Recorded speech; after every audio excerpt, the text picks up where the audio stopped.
Right now we're here with members of the legendary band Inner Circle, Ian Lewis and Touter Harvey. First of all, Ian, congratulations, you and your brother were awarded with the honor of distinction.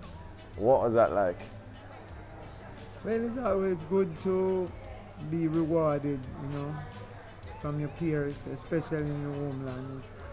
A great feeling, really What make you feel good.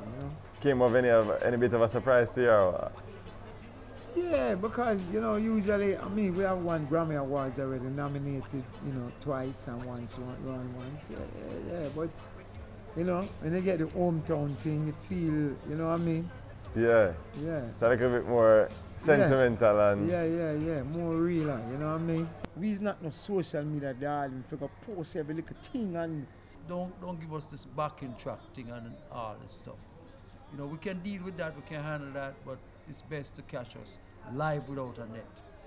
That's the intensity, that's where you get the feel of the thing and everything, raw energy.